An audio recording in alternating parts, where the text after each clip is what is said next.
సముద్రం అడుగున దట్టమైన చీకటిలో అంటే భూమికి కొన్ని కిలోమీటర్ల లోతున దాగి ఉన్న ఒక అద్భుతమైన నిధి గురించి ఒక్కసారి ఆలోచించండి. మ్మ్. నిధి అంటే అందులో బంగారం లేదా వజ్రాల్లాంటివి ఉండవు కదా? అవునండి, బంగారం కాదు, కాని బహుశా రేపటి వ్యవసాయ రంగాన్ని పూర్తిగా మార్చేయగలిగే లేదా ఏదైనా ఒక ప్రాణాంతక వ్యాధికి మందును కనుక్కోగలిగే అత్యంత అరుదైన జన్యు రహస్యాలు అక్కడుండొచ్చు కదా. కరెక్ట్. ఆ జీవరాశిని సురక్షితంగా ఒకచోట భద్రపరచడమే ఒక దేశం చేయగలిగే అతిపెద్ద వ్యూహాత్మక నిర్ణయం. అందుకే మన ఈ రోజుటి లోతైన విశ్లేషణను కేవలం కొన్ని వార్తలుగా కాకుండా వాటి వెనుక ఉన్న వాస్తవాలను, విధానపరమైన నిర్ణయాలను అర్థం చేసుకునేలా ఆ సముద్రగర్భ నిధితోనే ప్రారంభిద్దాం. ఖచ్చితంగా. సముద్రగర్భంలో ఉన్న ఆ నిధికి అధికారికంగా ఒక పేరు, ఒక గుర్తింపు కూడా వచ్చిందిప్పుడు. కేరళలోని కొచ్చిలో ఉన్న సముద్ర జీవ వనరులు మరియు జీవావరణ కేంద్రం, అదే మన సిఎంఎల్ఆర్ఈ వద్ద ఒక భవసాగర కేంద్రాన్ని ఏర్పాటుచేశారు. ఓహో, భవసాగర పేరు చాలా బావుంది. అవును. ఈ కేంద్రాన్ని సముద్రగర్భ జీవజాలం అంటే ఇంగ్లీష్లో డీప్ సీ ఫానా అంటాం కదా, దానికొక జాతీయ రిపాజిటోరీగా పర్యావరణ, అటవీ, వాతావరణ మార్పుల మంత్రిత్వ శాఖ అధికారికంగా గుర్తించింది. అంటే మన ఎంఓఎఫ్సిసి అన్నమాట. కరెక్ట్. ఇది కేవలం ఒక సైంటిఫిక్ అప్డేట్ మాత్రమే కాదు. సముద్రపు అడుగుభాగంలో కొత్తగా కనుగొన్న జీవుల నమూనాలను, వాటి డిఎన్ఏ సీక్వెన్స్లను రాబోయే తరాల పరిశోధనల కోసం భద్రపరిచే ఒక జాతీయ బ్యాంకుగా ఇది పనిచేస్తుంది. ఇక్కడే నాకొక ఆలోచన వస్తోంది. మనకు అత్యంత అరుదైన జన్యు వనరులు ఉన్నాయన్నది ఎంత వాస్తవమో, అభివృద్ధి చెందిన దేశాలు లేదా కొన్ని మల్టీనేషనల్ ఫార్మా కంపెనీలు మన దేశపు జీవసంపదను, వాటి పేటెంట్లను తస్కరించ ప్రమాదం కూడా అంతే ఉందన్నది మరో వాస్తవం కదా. నిజమే. ఆ బయోపైరసీ ప్రమాదం ఎప్పుడూ ఉంటుంది. మరి ఈ నిధిని భద్రపర్చుకోవడానికి జాతీయంగా ఇలాంటి రిపోజిటోరీలు పెడుతున్నాం, కానీ అంతర్జాతీయ స్థాయిలో దీనికి రక్షణ ఎలా? ఆ ప్రశ్నకు సరైన సమాధానమే నగోయా ప్రోటోకాల్. ఇది పర్యావరణ పరిరక్షణ మరియు ఈ జీవచౌర్యం నివారణలో ఒక అత్యంత కీలకమైన అంతర్జాతీయ ఒప్పందం. ఇక్కడ ఒక అరుదైన గ్లోబల్ రికార్డ్ నమోదైంది తెలుసా? గ్లోబల్ రికార్డా? ఏంటది? పర్యావరణ మంత్రిత్వ శాఖ మరియు నేషనల్ బయోడైవర్సిటీ అథారిటీ అంటే ఎన్బిఏ విడుదల చేసిన నివేదిక ప్రకారం ప్రపంచవ్యాప్తంగా జారీ అయిన మొత్తం 6311 internationally recognised certificates of compliance, అదే ఐఆర్సీసీలలో ఒక్క భారతదేశమే ఏకంగా 3561 సర్టిఫికెట్లను జారీ చేసింది. వావ్! అంటే ప్రపంచవ్యాప్తంగా జారీ అయిన మొత్తం వాటాల్లో ఇది 56% పైగా అన్నమాట. అవునండి. ఫ్రాన్స్, స్పెయిన్ లాంటి దేశాలు కూడా మన తర్వాతి స్థానాల్లోనే ఉన్నాయి. అసలు ఈ ఐఆర్సీసీ ఎలా పనిచేస్తుందంటే, మన దేశంలోని జన్యు వనరులను విదేశీ సంస్థలు పారదర్శకంగా, చట్టబద్ధంగా వాడుకోవడానికి అనుమతించే ఒక అంతర్జాతీయ పాస్పోర్ట్ లాంటిది ఇది అనవచ్చా? దాన్ని ఒక పర్ఫెక్ట్ పర్హనజీనే చెప్పుకోవచ్చు. పారదర్శకత లేకపోతే వనరుల దోపిడీ జరుగుతుంది. బయోలాజికల్ డైవర్సిటీ చట్టం 2002 అమలు చేయడంలో మన విధాన నిర్ణేతల చిత్తశుద్ధికి ఇదొక స్పష్టమైన నిదర్శనం. జన్యు వనరుల నుండి వచ్చే ఆర్థిక ప్రయోజనాలను న్యాయంగా పంచుకోవడంలో దేశం ఒక బలమైన విధానాన్ని అనుసరిస్తోందన్నమాట. కరెక్ట్. సరే, మొక్కలు లేదా స్థిరంగా ఉండే జీవజాలం గురించి ఒక చట్టం చేశాం. కానీ భౌగోళిక సరిహద్దులు దాటి వలసపోయే పక్షులు లేదా జంతువుల పరిస్థితేంటి? వీటికి పాస్పోర్ట్లు, దేశాల మధ్య ఒప్పందాలు ఉండవు కదా. వీటిని రక్షించడం ఎలా? అందుకే అంతర్జాతీయ స్థాయిలో convention on the conservation of migratory species అంటే మన సిఎంఎస్ అమల్లో ఉంది. ఇటీవలే బ్రెజిల్లోని క్యాంపో గ్రాండేలో ఈ సిఎంఎస్ సిఓపి 15 సదస్సు జరిగింది. ఓహో, బ్రెజిల్లో జరిగిందా? అవును. దానికి థీమ్ కూడా connecting nature to sustain life అని పెట్టారు. ఈ సదస్సులో కొత్తగా 40 జాతులకు అపెండిక్స్లో చోటు కల్పించి రక్షణను పెంచారు. భూమి మీద 49% వలస జీవుల జనాభా తీవ్రంగా తగ్గిపోతున్న ప్రస్తుత తరుణంలో ఇది చాలా అవసరమైన నిర్ణయం. ఖచ్చితంగా. ఇక్కడ పరీక్షలకు ప్రిపేర్ అయ్యేవారు గుర్తుంచుకోవాల్సిన మరో ముఖ్యమైన అంశమేమిటంటే, రాబోయే సిఓపి 16 సదస్సుకు 2029లో జర్మనీ ఆతిథ్యం ఇవ్వబోతోంది. విధానపరమైన డాక్యుమెంట్లను పరిశీలించేటప్పుడు ఇలాంటి భవిష్యత్తు తేదీలను, ప్రదేశాలను మ్యాపింగ్ చేసుకోవడం చాలా అవసరం. నిజమే. పర్యావరణం మరియు వన్యప్రాణుల రక్షణ అనేది ఒక గ్లోబల్ ట్రాకింగ్ వ్యవస్థ లాంటిది. కానీ దేశీయంగా ఒక దేశం యొక్క సామాజిక ఆర్థిక పురోగతిని ట్రాక్ చేయడం ఇంతకంటే సంక్లిష్టమైన విషయం. చాలా సంక్లిష్టమైనది. అవును, మన దేశంలో ప్రతి మూలన ఏమి జరుగుతోంది, వివిధ పథకాలు ఎలా అమలవుతున్నాయి అని ఒక శాస్త్రీయ పద్ధతిలో అంచనా వేయడానికి ఇప్పుడు మనం డేటా మరియు డిజిటల్ గవర్నెన్స్ మీద ఆధారపడుతున్నాం కదా. ఆ, దిశగా తీసుకున్న ఒక బలమైన అడుగే ఇండియా ఎస్డీజీ అంటే సస్టైనబుల్ డెవలప్మెంట్ గోల్స్ డాష్బోర్డ్. గణాంకాలు మరియు కార్యక్రమాల అమలు మంత్రిత్వ శాఖ, అదే మోస్పీ, ఐక్యరాజ్యసమితితో అంటే యుఎన్ఆర్సీఓతో కలిసి దీనిని అభివృద్ధి చేసింది. ఈ డాష్బోర్డ్ ప్రత్యేకతేంటి? ఇది నేషనల్ ఇండికేటర్ ఫ్రేమ్వర్క్, ఎన్ఐఎఫ్కి పూర్తిగా అనుగుణంగా రూపొందించబడింది. ఈ సాంఖ్యికీ పోర్టల్ ద్వారా ఇది సమగ్రమైన డేటానందిస్తుంది. ఈ నేషనల్ ఇండికేటర్ ఫ్రేమ్వర్క్ గురించి ఒక్కసారి వివరిద్దాం. పేదరికం, విద్య, ఆరోగ్యం, పర్యావరణం వంటి రంగాలలో ఒక గ్రామం లేదా జిల్లా స్థాయిలో వస్తున్న మార్పులను ఖచ్చితమైన గణాంకాల ద్వారా కొలిచే కొలమానాల సముదాయమిది కదా. కరెక్ట్, ఎగ్జాక్ట్గా అదే. దీనివల్ల విధాన నిర్ణేతలకు ఏ పథకం పనిచేస్తోంది, ఏది పనిచేయడం లేదు అన్నది క్లియర్గా అర్థమవుతుంది. డేటా ఆధారిత పాలనకి ఇదొక పునాదిరాయి. వాస్తవమే. ఆ డేటా ఆధారిత భవిష్యత్తుకు ప్రస్తుత తరాలను సిద్ధం చేయడమే ఇప్పుడున్న అతిపెద్ద సవాలు. అందుకే కేంద్ర విద్యా మంత్రిత్వశాఖ, మన ఎంఓఈ మరియు సిబిఎస్ఈ కలిసి ఒక అసాధారణమైన నిర్ణయం తీసుకున్నాయి. ఏం నిర్ణయమది? 2026-27 విద్యా సంవత్సరం నుండి 3వ తరగతి నుండి 8వ తరగతి విద్యార్థుల కోసం ఆర్టిఫిషియల్ ఇంటెలిజెన్స్ ఏఐ మరియు కంప్యూటేషనల్ థింకింగ్ పాఠ్యాంశాలను ప్రవేశపెడుతున్నాయి. ఎన్ఈపీ 2020కి లోబడి ఈ విధానాన్ని అమలు చేస్తున్నారు. ఒక్క నిమిషం, ఇక్కడొక సందేహం వస్తోంది. 3వ తరగతి పిల్లలకు ఏఐ నేర్పించడమంటే వారికి కోడింగ్ భాషలను బట్టి పట్టించడం అనుకుంటే అది పొరపాటే కదా? ఖచ్చితంగా పొరపాటే. ఇక్కడ కంప్యూటేషనల్ థింకింగ్ అనే పదాన్ని జాగ్రత్తగా గమనించాలి. ఒక సమస్యను చిన్న చిన్న భాగాలుగా విభజించడం, వాటి మధ్య ఉన్న ప్యాటర్న్స్ను గుర్తించడం, ఆపై ఒక క్రమపద్ధతిలో అంటే అల్గారిథం రూపంలో పరిష్కారాన్ని కనుక్కోవడం, ఇది అసలు ప్రాసెస్. ఓహో, అంటే బేసిక్ లాజికల్ థింకింగ్ని పెంచడమన్నమాట. అవును. ఈ ఆలోచనా విధానాన్ని పిల్లలకు ఆటల ద్వారా, పజిల్స్ ద్వారా నేర్పించడమే దీని ప్రధాన ఉద్దేశ్యం. రేపటి ఆటోమేషన్ యుగంలో కేవలం మిషన్లను వాడేవారిగా కాకుండా వాటిని శాసించేవారిగా మన పిల్లలను తయారుచేయడానికి దోహదపడుతుంది. విద్యారంగంలో టెక్నాలజీని తీసుకురావడం అద్భుతమైన విషయమే. కానీ అదే టెక్నాలజీ వల్ల వస్తున్న ప్రమాదాల మాటేమిటి? ఒకవైపు డిజిటల్ అరెస్ట్ స్కామ్లు, ఫినాన్షియల్ మోసాలు రోజురోజుకు పెరిగిపోతున్నాయి. ఇది చాలా సీరియస్ ఇష్యూనే. దీన్ని అరికట్టేందుకు టెలికాం రంగంలో సిమ్ బైండింగ్ అనే పద్ధతిని ప్రభుత్వం తీసుకొచ్చింది. కానీ ఆసక్తికరంగా టెలికాం విభాగం అంటే డిఓటి, ఓటీటీ ప్లాట్ఫామ్ల కోసం ఈ సిమ్ బైండింగ్ అమలు గడువును ఏకంగా 31 డిసెంబర్ 2026 వరకు పొడిగించింది.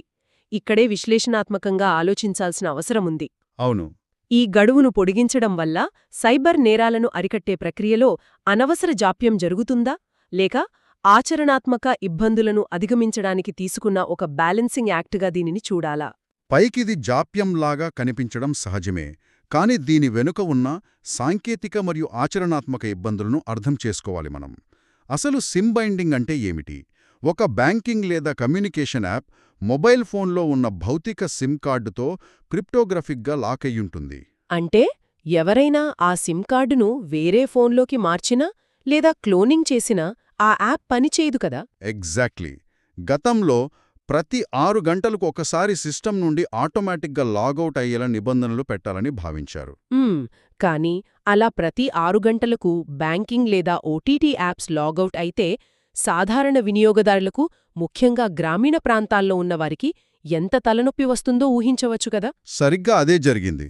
అందుకే టెలికమ్యూనికేషన్స్ చట్టం 2023 కింద ఇప్పుడు విధానాన్ని మార్చారు.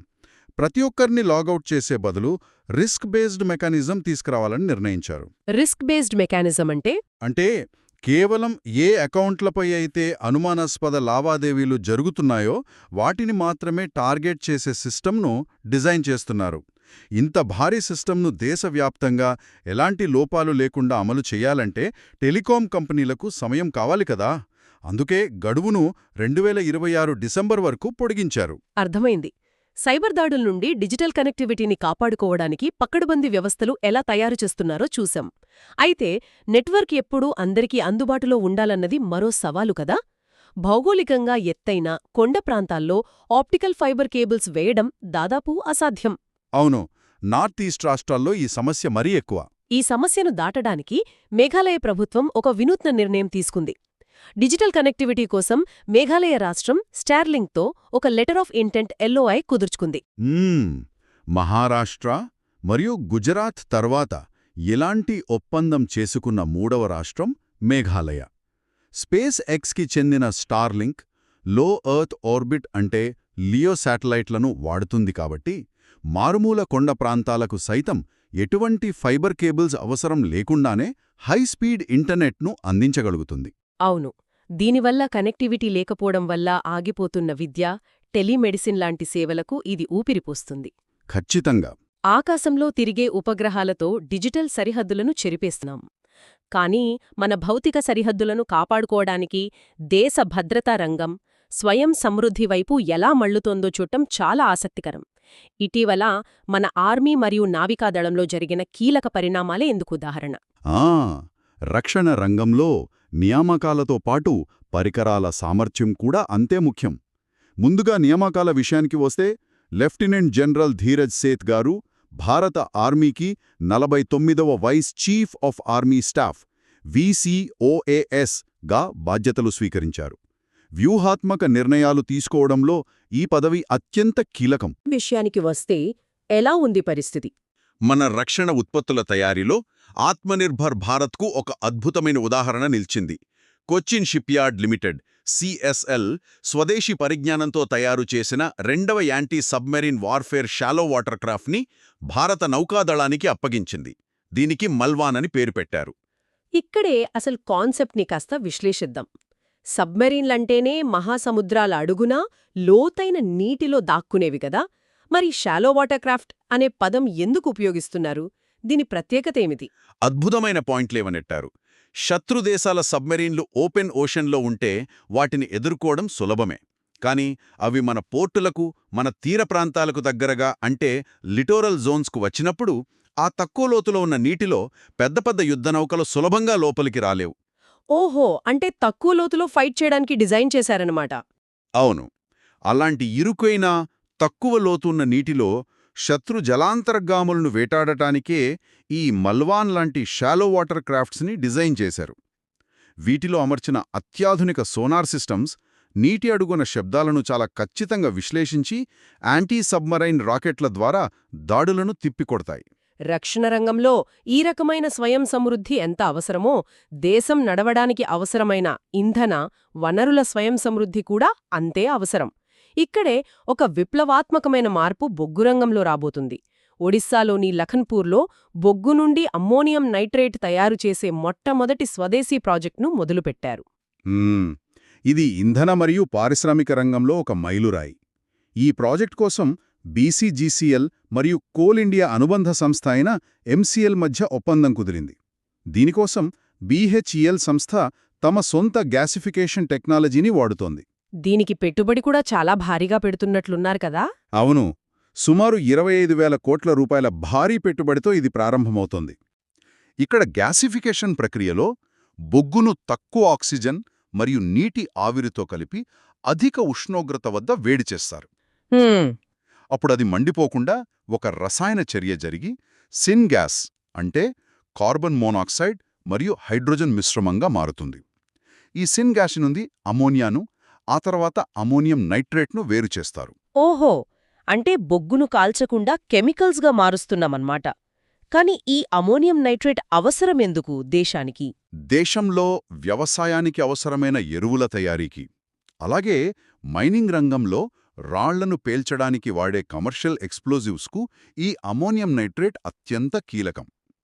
ఇప్పటివరకు దీనికోసం మనం విదేశీ దిగుమతులపై తీవ్రంగా ఆధారపడ్డాం. అర్థమైంది. ఈ టెక్నాలజీతో మనం మన వద్ద అపారంగా ఉన్న బొగ్గు వనరులను వాడుకుంటూ దిగుమతుల భారాన్ని తగ్గించుకుంటున్నాం. ఇది వ్యూహాత్మకంగా చాలా గొప్ప అడుగు.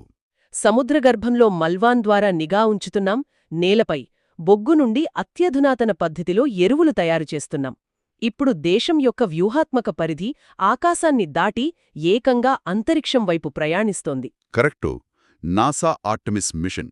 అవును, నాసా ప్రయోగిస్తున్న ఆర్టెమిస్ 2 మిషన్ అనేది మానవ చరిత్రలోనే ఒక కొత్త అధ్యాయమని చెప్పచ్చు.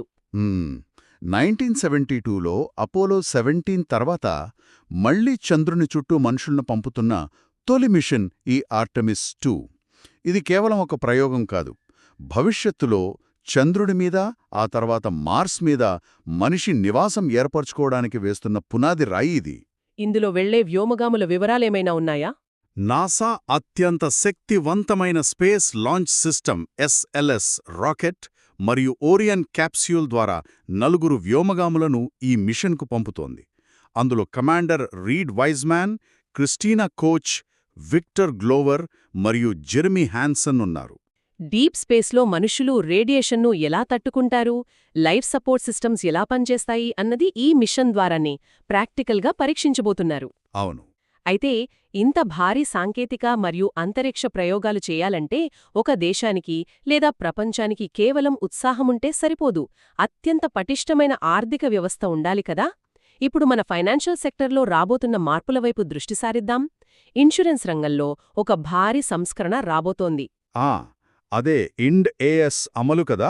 అవును, ఇన్సూరెన్స్ కంపెనీల కోసం ఇండ్ AS అంటే ఇండియన్ అకౌంటింగ్ స్టాండర్డ్స్ ఫ్రేమ్వర్క్ను ఏప్రిల్ 1, 2026 నుండి తప్పనిసరిగా అమలు చేయడానికి IRDAI ఆమోదం తెలిపింది. ఇది ఆర్థిక రంగంలో చాలా పెద్ద నిర్ణయం. అసలు ఈ ఇండ్ AS అంటే ఏమిటి అని విశ్లేషిస్తే, ఇది ఇంటర్నేషనల్ ఫైనాన్షియల్ రిపోర్టింగ్ స్టాండర్డ్స్కు IFRSకు అనుగుణంగా మన దేశంలో రూపొందించిన అకౌంటింగ్ ప్రమాణాలు.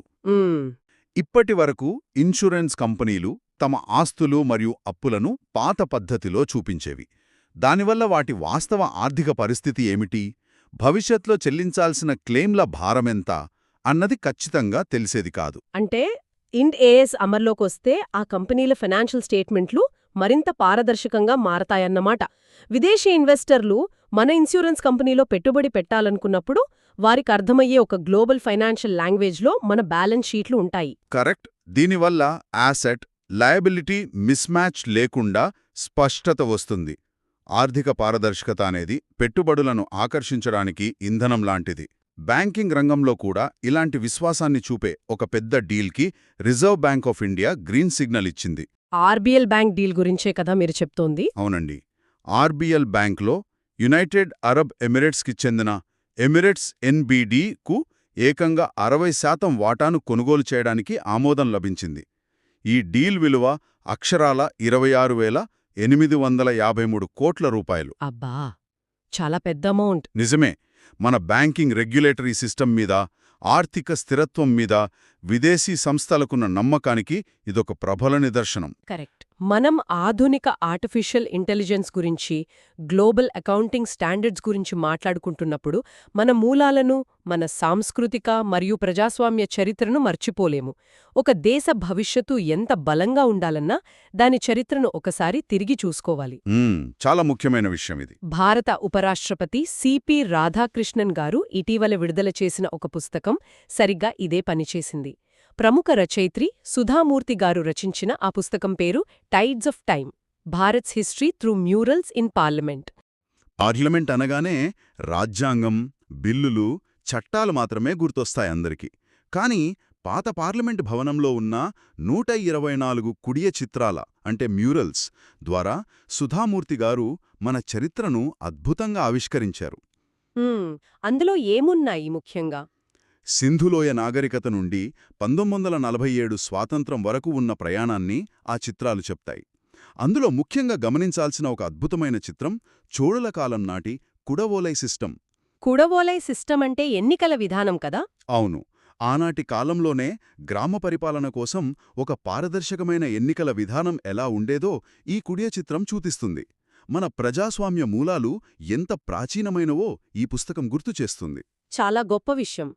టెక్నాలజీ, ఆర్థిక వ్యవస్థ, రక్షణ, చరిత్ర ఇవన్నీ దేశ నిర్మాణానికి స్తంభాలైతే ఒక సమాజం యొక్క అసలైన విజయం అది తనలోని అత్యంత సున్నితమైన వ్యక్తులను ఎలా కలుపుకుపోతోంది అన్నదానిపై ఆధారపడి ఉంటుంది.